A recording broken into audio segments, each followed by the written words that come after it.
Zama ndani ya bunge la maisha, na kama tulivyosema awali tuko na mheshimiwa Karoli Omondi ambaye ni mbunge wa Suba South ndani ya ODM upande wa Linda Mwananchi. Kuna watu wanasema wanalinda ground na hapo kwa ground kuna wananchi. Lakini kuna wale wanasema wanalinda mwananchi ambaye yuko kwa ground. Tunakuja kwa hilo. Acha tupate kibwagizo. Bunge la maisha. Mahojiano na mazungumzo kuntu. Bila shaka saa 3 dakika 14 zinakatika. Mheshimiwa Karoli Omondi, good morning. Asante sana. Habari za asubuhi. Kwamba kabisa. Karibu sana ndani ya video maisha. Tunafurahi kukupata hii leo. Unajua mimi najua ile maisha, ile wimbo wa Katumbi Alex Kasau. Maisha. Yes, Latawi. Yes, Latawi. Hallelujah. Amen. Amen. Mheshimiwa Karoli Omondi, karibu sana ndani ya Radio Maisha, bunge la maisha asubuhi ya leo. Kuna mengi zaidi ya kuzungumzia, lakini ningependa tuanze hapa. Hii wiki nimekuona ulikuwa katika ile kamati ya bunge kuhusu michezo. Yes, nilikuwa pale. Ambapo ni kwamba mwenyekiti ama rais wa shirikisho la kandanda nchini Bwana Hussein Mohamed alifika pale.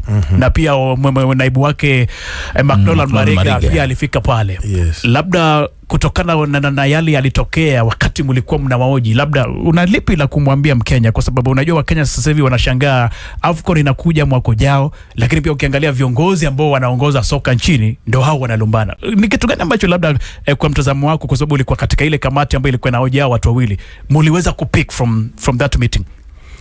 Kitu tuliona wako na matatizo sana. Vile tuliona hawana uhusiano mwema. Kwa sababu rais wa kandanda huko, rafiki yangu Hussein, alikuja na watu wawili tu kutoka kwa NEC, na alituambia kuna wawili, moja alisafiri, moja alifiwa. Alafu wale wengine wakaja peke yao. The NEC committee almost 10. So nafikiri kuna shida hapo.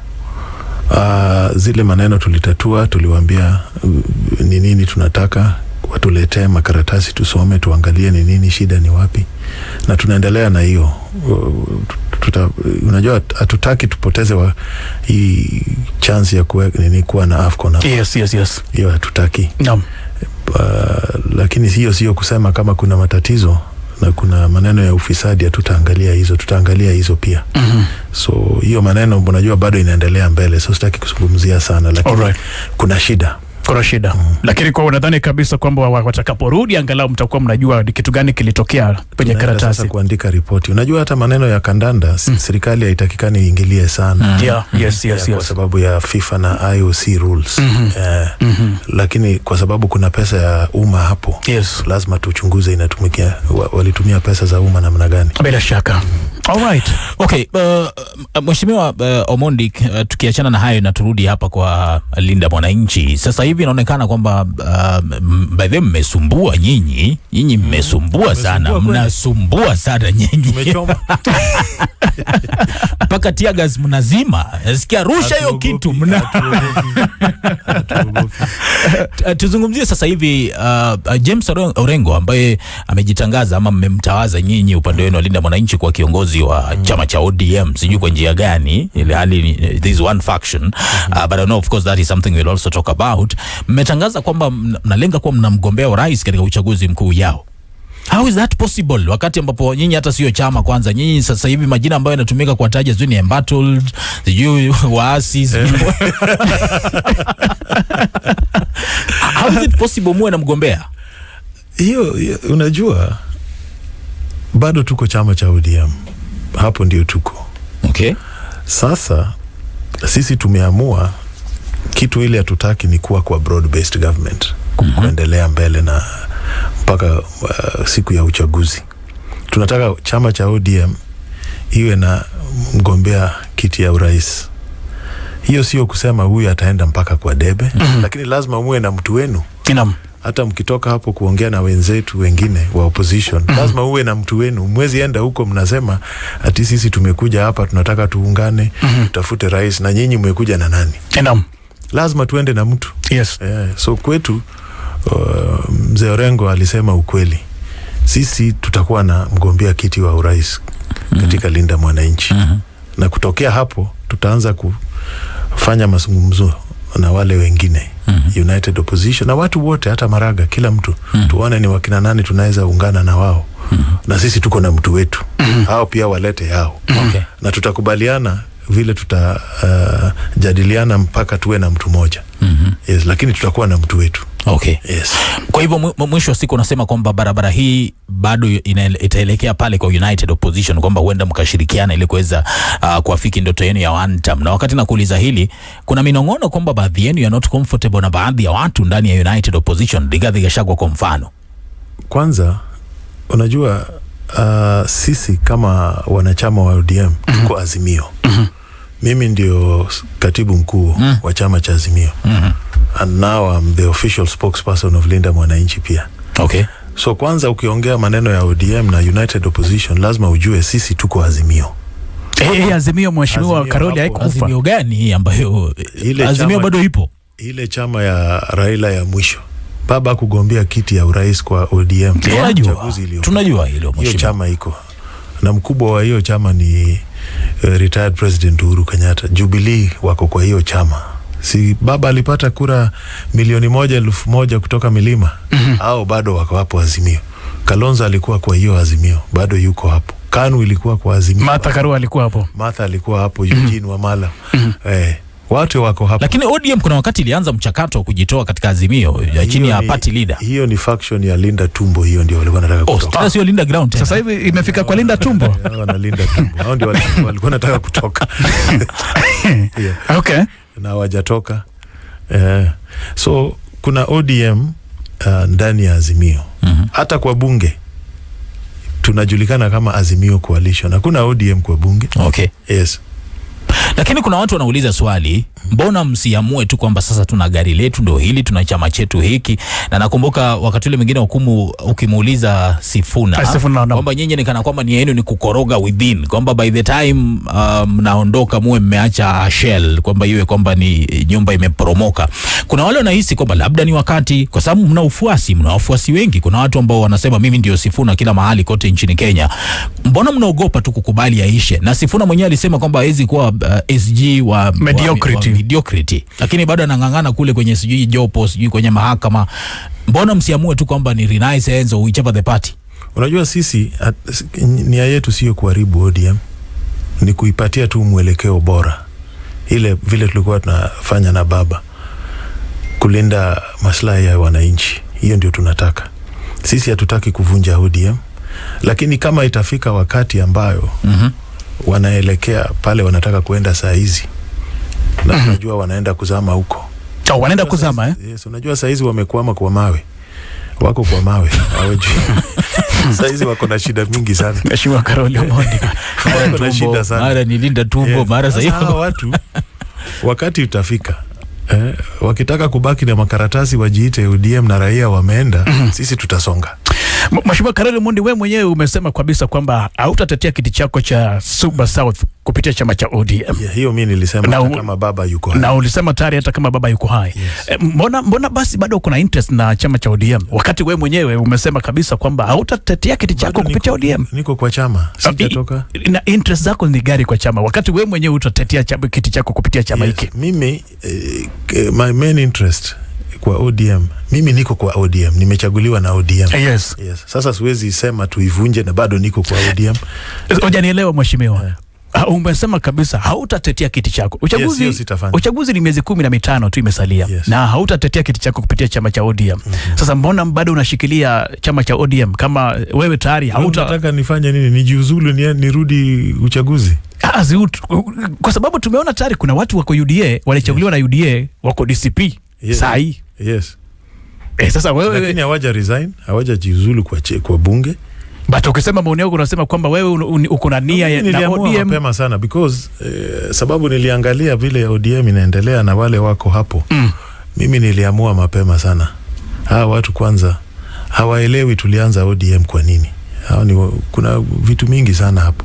So mimi niliamua. Wengine sasa ndio wanaona wanasema hata kwanza nikuambie hii ODM naongea. Unajua sijui kama uliona wabunge wa ODM wa Kakamega siku ile tulikuwa na hii mkutano wa ilikuwa wapi? Ngong Road. Ile walifanya NDC yao. Uliona wabunge kutoka Kakamega kwa hiyo mkutano? Sikuona hiyo. Hao wabunge walikuwa nafanya uchaguzi wa UDA Kakamega wote. Yeah. Wale wabunge wa ODM wa Kakamega walikuwa wanashughulikia maneno ya uchaguzi wa ODM Kakamega. Hawakuwa hapo. Wa UDA Kakamega. Uliona wabunge kutoka Kisii kwa hiyo kongamano? Hawakuwa huko. Yes, sasa unajua ukiongea ODM lazima ujue ni gani. Yeah. So in short, muko tu mnatetea kwamba ODM, lakini akili zenu hazipo ODM. Na nia zenu hazipo ODM. Tunataka kuokoa ODM na kulinda urithi wa Raila katika chama cha ODM. Okay. Hiyo unaweza fanya hata ukiwa kwa ODM ama kama uko nje. Hiyo sio lazima uwe kwa ODM ndio uwe mfuasi wa Raila. Kwa hivyo sasa walimpigia kura hawakuwa ODM. Yes. Kwa hivyo sasa hivi Mheshimiwa Karoli, wewe sasa hivi ni kwamba hauko ODM. Hii Linda Mwananchi ambao huko ni you are not in ODM. Mimi niko ODM kama mbunge, lakini sitagombea kiti tena kwa ODM. Hiyo nimesema, lakini niko kwa ODM saizi. Ndio sababu niko na Linda Mwananchi, ya kutetea Sifuna, kutetea urithi wa Raila, kutetea wananchi. Kusema tuwezi pigwa mnada tu bei kila siku tunapewa pesa ndogo ndogo, tunaimba kama ndege wamekunywa busa, tutam kila mara. Ni kitu gani kinaweza fanyika sasa hivi Mheshimiwa Karoli Omondi ambacho kitakufanya utetie kiti chako kupitia chama cha ODM saizi? Kurudi hapo pengine tukifanya kwa nini pagumu sana hapa? Pagumu, lakini inawezekana kwa sababu politics is the art of the possible. Tukiingia uchaguzi wakikubali tufanye new elections na mtu kama Sifuna ama Orengo ama Babu Owino achukue leadership ya chama, I will talk to my people tuone kama tunaweza rudi hapo. Mbona watu ambao kwa mtazamo wako unaona ni kwamba wana qualify kuwa katika leadership ya ODM wanatoka kwa Linda Mwananchi? Ni kitu gani ambacho kiko kibaya na wale ambao kwa kwenye Linda ground wakiwa katika leadership ya ODM? And maybe even going specific, Yes. What is your problem with Oburu Oginga? Mimi sina shida na mzee, lakini mzee hakujua hata anachaguliwa kuwa kiongozi wa chama. Alijua? Hakujua. Si alituambia yeye alikuwa kule JKA anangoja mwili wa ndugu yake Junet, akaenda kumwambia tulikuchagua leo asubuhi uwe kiongozi. Hakujua. Unajua shida tunayo, wale walinda tumbo hawafanyi watu wa ODM kazi, au wanafanyia mtu mwingine kazi. Wanamfanyia nani kazi? Si unajua kila kitu.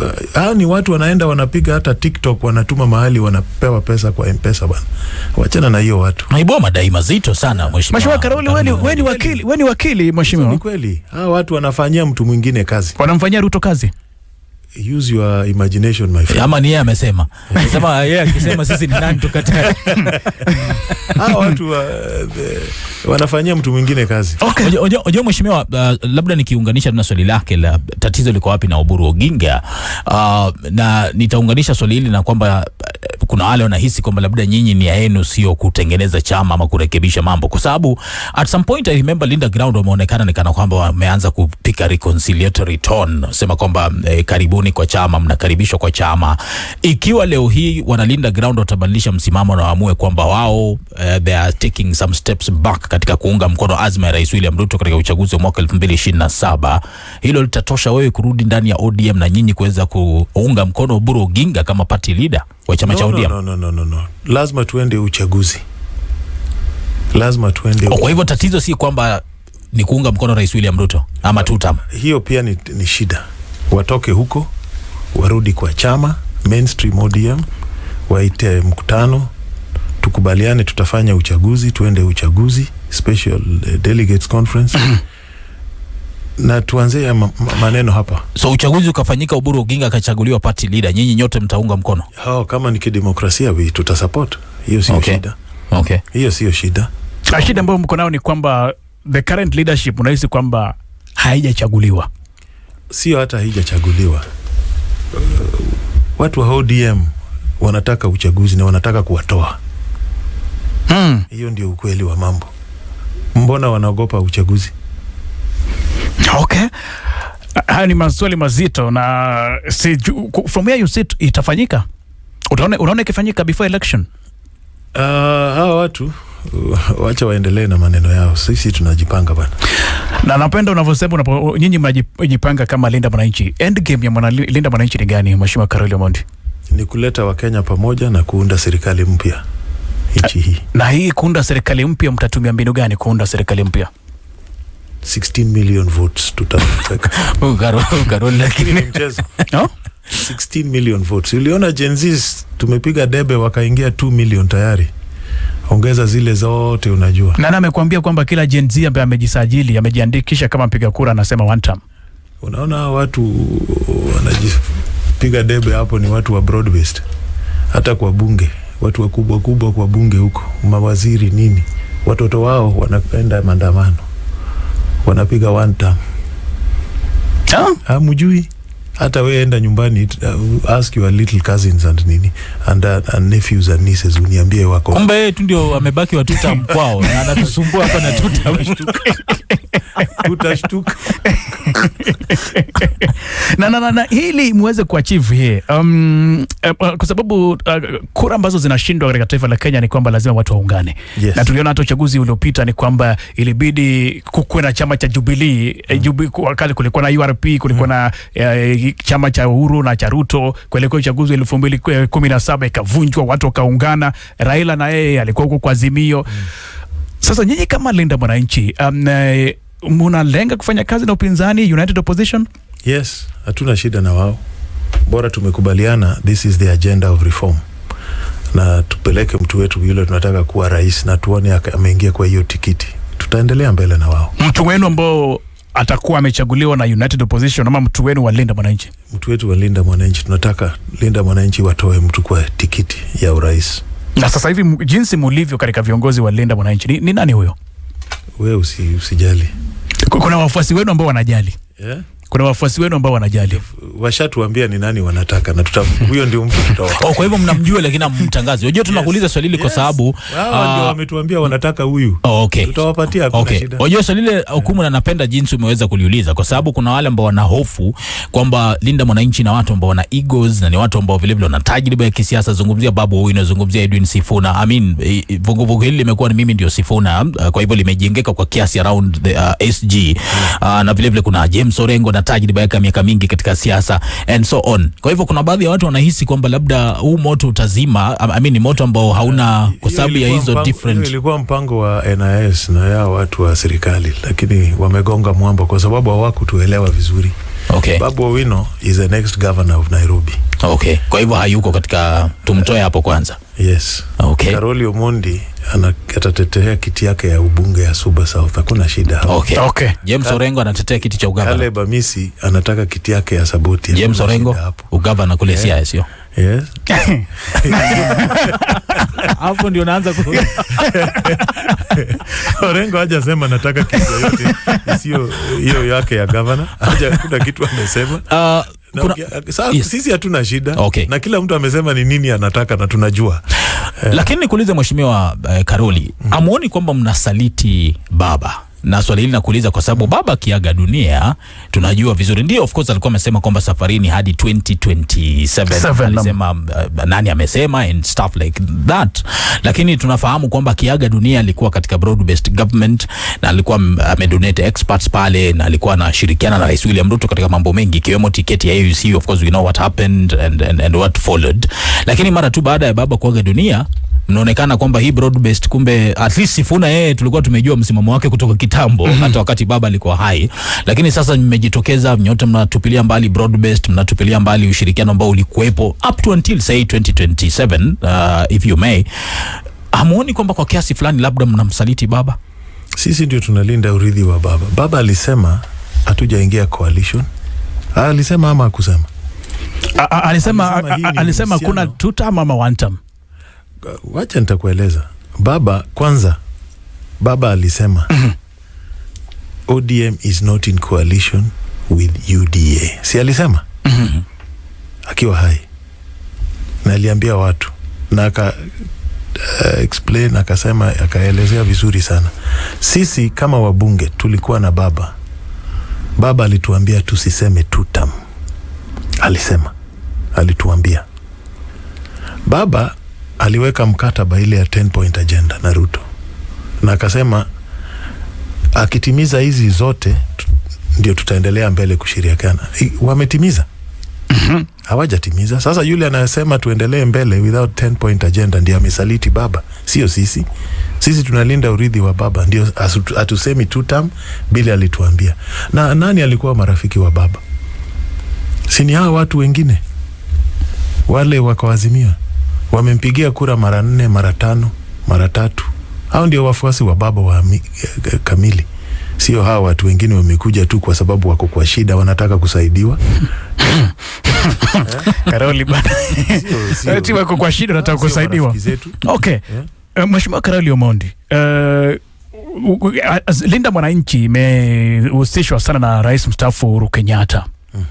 Is there any time ambao nyinyi kama Linda Mwananchi mmekuwa na mkutano na Mheshimiwa Uhuru Kenyatta labda? Hiyo ni upuzi kabisa. Uhuru Kenyatta ni mwenyekiti wa Council of Azimio. Hago kwa maneno ya Linda Mwananchi. Mimi peke yangu ndio pengine naongea na yeye tukiwa mkutano za Azimio. Na hata hii ati wanasema anawafadhili na bure kabisa. Sisi tunapiga hesabu yetu bana, kila mtu anatoa pesa. Mnajifadhili. Ukiwa na rally, Osotsi ndio mwenye kuleta budget. Analeta budget, tunagawa. Tunaambiwa kila mtu hii ndio inatakana tutoe. Watu wanatoa. Ikibaki tena tunarudia.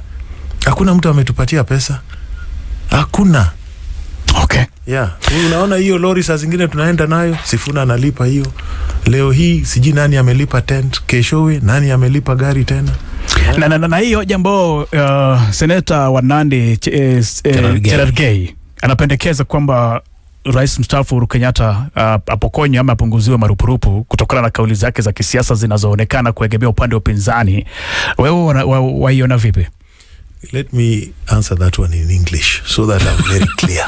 As a lawyer, you don't want to be misquoted. I don't want to be misquoted. Okay. Sasa zingine naweza nishangaje kidogo. Hiyo mtani ruhusu nijibu kwa lugha ya Kimombo. Okay. Yeah. That is what we call example of bad political education and lack of political hygiene. Tumelewana hapo? Tuko sawa. Chafu yote ya kisiasa. Uhuru Kenyatta ana uhuru na haki ya kufanya siasa yake, kupiga kura, kuwa hata mkuu wa chama. Huwezi sema mtu amestaafu, mtu alikuwa mwanasiasa sasa kwa sababu amestaafu hana haki ya kuzungumza maneno ya siasa. Tembelea dunia bwana. Obama Democrat, kila uchaguzi yako hapo, anapinga Trump, anafanya nini? Go to the UK, former prime ministers, still party leaders. Enda Israel, go to India, former prime ministers, lead opposition parties. South Africa, Zuma hata ameanzisha chama ingine. What is the problem? Hii Kenya yetu hii tunataka kusema ukistaafu sasa uwezi. Na hizi vitu walijaribu hata kwa Raila. Si walikuwa nataka walikuwa nakata pesa ya Raila. Ati bado yuko siasani. Hizo vitu ni chafu. But now sheria inazungumzia active politics. Ni wapi ambapo kuna mwanya? Do you think kwamba kuna mwanya katika sheria ile ama the definition of active politics ndo si bayana? Kwa sababu ni mjadala ambao umekuwepo vile umesema kuhusu Kalonzo Musyoka, kuhusu Raila Odinga wakati fulani na kadhalika. So what is the boundary tunapozungumzia active politics? It is very clear. Okay. Active politics means seeking an elective position. Oh, okay. Yes. Kwa hivyo kupigia debe. Sasa wewe ni rais, umestaafu, then umeamua utagombea kiti ya MCA kwenu. That is now active politics. Oh, okay. Ama utagombea kiti ya MP. That is active politics. Mheshimiwa Karoli, kwa sababu ya muda tunamalizia. Mheshimiwa Rais William Ruto amekuwa Tanzania na tumeona kauli ambazo zimetolewa na Rais wa Tanzania Mama Samia Suluhu kwamba hao vijana wa Gen Z katika lugha aliyotumia ni kwamba waadhibiwe wakileta usumbufu. Mkwaju. Watumia mkwaju bakora. Of course hiyo ni katika lugha ya mafumbo tu, lakini nadhani kwamba tukifafanua labda mtu anaweza sema kwamba yale yaliyotokea katika maandamano ya Gen Z, kwamba kuna watu wanatekwa nyara, kuna watu wamepigwa risasi, kuna watu wametiwa mbaroni bila hatia. From where you sit, na rais alikuwa pale, rais wetu, na mpaka sasa hivi hakuna kauli zozote ambazo ametoa kama anaunga mkono aliyosema Samia ama anakemea. Unajua mimi mamangu alikuwa anatoka Tanzania. Hata niko na mandugu zangu Tanzania. Mmoja alikuwa hata mjumbe. Actually wawili wamekuwa wajumbe. Moja CCM, moja Chadema. Yule wa Chadema ndugu yake mdogo aliuawa wakati wa Magufuli. Na Magufuli alikuwa rafiki wetu. Hata Magufuli alikuwa anaambia watu huyo mtu sio mtu wa Kenya, ndugu yake ndio private secretary wa Raila. Sasa tuko na shida, sio Tanzania peke yake, Afrika mzima, what we call liberation parties. Hiyo CCM, ukiangalia hata Zimbabwe, ile ZANU, hata ukienda Mozambique, Frelimo, ukienda zote, hata ANC Afrika Kusini, no. Wakisha ingia mamlakani wanapoteza nidhamu za demokrasia. Hiyo ndio shida iliyoko Tanzania. Na huyu mama aliuawa vijana wengi sana, na alikuwa na ficha, sasa imejulikana. Hata hapa vijana wengi waliuawa. Na hata kuna warakati walienda Tanzania wakati wa mbaroni, wengine wakateswa. Mimi naogopa atakwenda huko. Lakini hiyo kitu alisema ni kitu kibaya sana. Huwezi sema vijana wakitetea haki zao za kidemokrasia wapigwe mkwaju. Tanzania hiyo uchaguzi wake hakuna, nafikiri ni Kenya na Uganda tu, na pengine I don't know, Burundi au Zambia ndio walimtambua kama rais. Wengine wote wamekataa. So yeye aendelee na hizo upuzi zake huko. Sheria ya Tanzania umesema si ya Kenya. Yes. Alright, Mheshimiwa Karoli Omondi, kwa sababu ya muda tukimalizia, kwa mfuasi wa Linda Mwananchi ambaye anakutegea sasa hivi na ameufuatilia toka mmeanza mambo na Linda Mwananchi na vuguvugu nzima, unamwambia nini? Kwanza shukrani sana kwa vile wametuunga mkono. Hata watu wa Kisumu, unajua hiyo ilikuwa ngumu sana. Na watu wa Kakamega, watu wa Busia, wale walikuwa wa kwanza, wa Mombasa. Tuna mpango sasa, unajua mmoja wetu alipoteza mamake Onyonka. Baada ya hiyo tutarudi tu kwa kiwanja. Let them be hopeful. Na waendelee kutunga mkono, kutupatia mawaidha, kutuambia ni nini wanataka. Na wasife moyo ati kura itaibiwa na nini na nini. Hakuna kitu kama hiyo. Hii kitu uchaguzi tutashinda vibaya. Round 1. Kama Linda Mwananchi ama kama United Opposition? Linda Mwananchi Alliance pengine italeta kila mtu. Tutakuwa na alliance kubwa. We ngoja tu utaona. Kwa hivyo nasema kuna kitu kiko jikoni kinakuja. We ngoja. Tusikwe na pupa. Si mimi ndio mtu wa. Wewe ndio SG wa Azimio. Wewe ndio Karoli Omondi. Tunapika vitu mingi sasa. Nani mbaya? Wataka kutumia ile lugha baba alikuwa anatumia kwamba tsunami inakuja. This unajua, this will be a nuclear explosion. Watu hawataamini. Unazungumzia missiles. Wakenya wakiamua, I saw this 2002. Mkenya akiamua kitu, usicheze na yeye. Nasema hii ndio fire, si fire ya ukweli, Achana na ile fire. Hiyo sijui. Mheshimiwa Karoli, nasikia tu si fire, sijui noma. Kwani Karoli, wewe utaki power? Sisi? You know, wanataka power. I explained to people in Kisumu, they are in office but not in power. Ndio wanatapiga kelele wanataka power. Sisi, we want the power to be with the people. All right. Yes. Wakaji wa Suba South, unalipi la kuambia eneo bunge lako? Wanapiga kelele hawajaniona constituency, nimekaa sana na hizo lalama hata nimeziona kwa mtandao. Alafu na wauliza project gani imesimama? Hakuna project. Okay. Wewe uogopi pia wewe watu wangu wananielewa. Wewe uogopi watu wako wanaweza kuambia one time? Hapana. Wanaelewa sana. Wanajua iko kitu napanga hapo juu. Wanaelewa. All right. Barabara zinaendelea. Okay. Mjengo za darasa zote zinaendelea, kila kitu inaendelea. Hata basari zote zishafika shuleni. Walimu tuliajiri wengi, wa polisi, kila tumefanya kazi huko. Kuna mmoja hapa anasema utengeneze barabara Suba South. Inaendelea. Anaitwa Timi Ati, upande ule wa Facebook Radio Maisha. Muulize alikuwa sorry siku gani? Siku hizi ukienda Sori barabara ishafika huko karibu na park. So mheshimiwa, nataka nimuulizie wapi? Nimjibu hapa kwa nini wewe pia? Barabara ya hata ile ya Lake Victoria Ring Road, yes. World Bank washatoa pesa, studies being upgraded. But stima ndio tuko na shida kidogo, kwa sababu pesa, serikali haina pesa, stima ndio iko shida kidogo. Mheshimiwa Karoli Omondi, Chungwa House ambao wewe ndio ulikuwa umeipa ODM pale penye, kwa sababu unajua kwamba kwa muda mrefu sana lile jengo ambalo lilikuwa lina house ODM ilikuwa ni lako, sio? Sasa hivi ni inaitwa party mpya, inaitwa nini sasa? Renaissance. Inatusumbua sana kutamka. Unakijua hiki chama Renaissance, unakijua Mheshimiwa Karoli Omondi?